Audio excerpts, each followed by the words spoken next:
মানুষ যখন বিপদে পড়ে সাহায্য কার কাছে চায়? বন্ধু, আত্মীয়, নাকি আল্লাহ?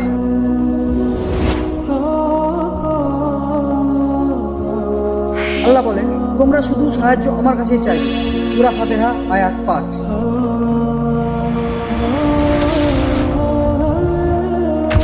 উদাহরণ, মানুষ বলে অসম্ভব, আর আল্লাহ বলে কুন ফায়াকুন, হও, আর তা হয়ে যায়।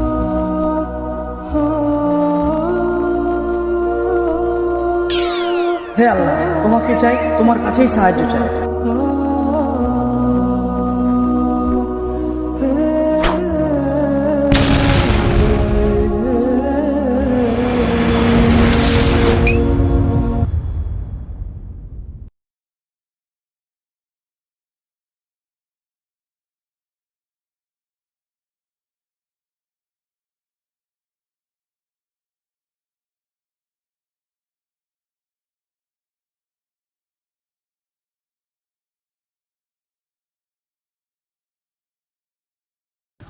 ভাই ও বোনেরা, কখনো কি মনে হয়েছে আমরা যত বেশি আল্লাহকে ভালোবাসি সমস্যাও তত বেশি আসে?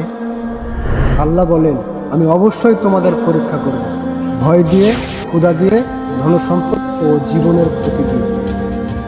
আর এই পরীক্ষায় ধৈর্যশীলদের জন্য রয়েছে সুসংবাদ। সূরা বাকারা 155।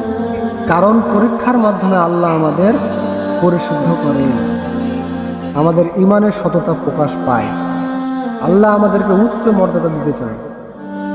শেষ কথা, তাই কষ্ট এলে মনে রেখো, কষ্ট মানে আল্লাহ আপনাকে ভুলে যাননি, বরং তিনি তোমাকে আরো কাছে ডাকছেন।